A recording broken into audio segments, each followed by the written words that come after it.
ഇപ്പോൾ സോഷ്യൽ മീഡിയയിൽ ശ്രദ്ധേയമായ ഓൾ ഐസ് ഓൺ റഫ എന്ന ചിത്രം കാണാത്തവർ കുറവായിരിക്കും. ഏക്കർ കണക്കിന് പരന്നു കിടക്കുന്ന ഭൂമിയിൽ അതേ അളവിൽ നിർമ്മിച്ചെടുത്ത അഭയാർത്ഥി ക്യാമ്പിന് മുകളിലായി ഓൾ ഐസ് ഓൺ റഫ എന്ന ഈ ചിത്രം സെലിബ്രിറ്റീസ് അടക്കം നിരവധി പേരാണ് ഷെയർ ചെയ്തത്.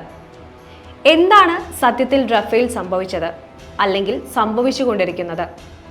പലസ്തീൻ ഇസ്രയേൽ യുദ്ധം കൊടുമ്പിരിക്കൊള്ളുന്ന ഈ അവസരത്തിൽ മനുഷ്യത്വത്തിന് മുകളിലാണ് രാജ്യത്തിന്റെ പരമാധികാരം എന്ന ഇസ്രയേൽ പ്രൈം മിനിസ്റ്റർ ബെഞ്ചമിൻ നെതന്യാഹുവിന്റെ നേതൃത്വത്തിലുള്ള നരഹത്യയുടെ തുടർച്ചയാണ് റഫയിൽ ഇപ്പോൾ സംഭവിച്ചുകൊണ്ടിരിക്കുന്നത്.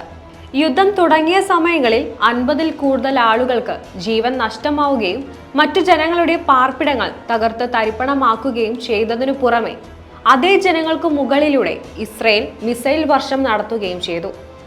ഓൾ ഐസ് ഓൺ റഫ എന്ന ചിത്രം ഇന്ന് സോഷ്യൽ മീഡിയയിൽ ശ്രദ്ധ കേന്ദ്രമാക്കാനുള്ള പ്രധാന കാരണം ഒട്ടും ബേസിക് നീഡ് പോലും നൽകാതെയാണ് ജനങ്ങളെ ആ റെഫ്യൂജി ക്യാമ്പുകളിൽ കുത്തി നിറച്ചിരിക്കുന്നത് എന്നതാണ്. ഇന്ന് അവിടെ ആവശ്യത്തിന് വെള്ളമോ ഭക്ഷണമോ വൈദ്യുതിയോ ഒന്നും തന്നെ ജനങ്ങൾക്ക് ലഭിക്കുന്നില്ല. ഓഫീസുകൾ, സ്കൂളുകൾ, കോളേജുകൾ, മറ്റു സർക്കാർ സ്ഥാപനങ്ങളെല്ലാം തകർക്കപ്പെട്ടു.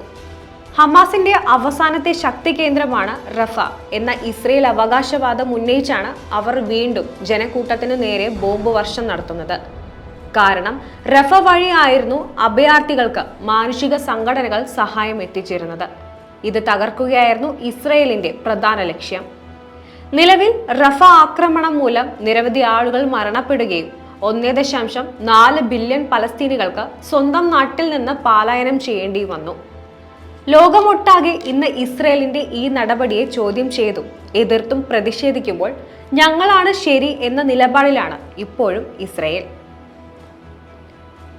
ഓരോ ദിവസവും നീട്ടിക്കിട്ടിയ ആയുസ് അനുഗ്രഹമായി കണ്ടു ജീവിക്കുന്ന ഒരു ജനവിഭാഗത്തിന് മുകളിൽ ബോംബ് വർഷങ്ങൾ നിലയ്ക്കാതെ തുടരുമ്പോൾ അവർ ഇനിയും ഒരുപാട് അഭയാർത്ഥി ക്യാമ്പുകളിലേക്ക് പലായനം നടത്തേണ്ടി വരും.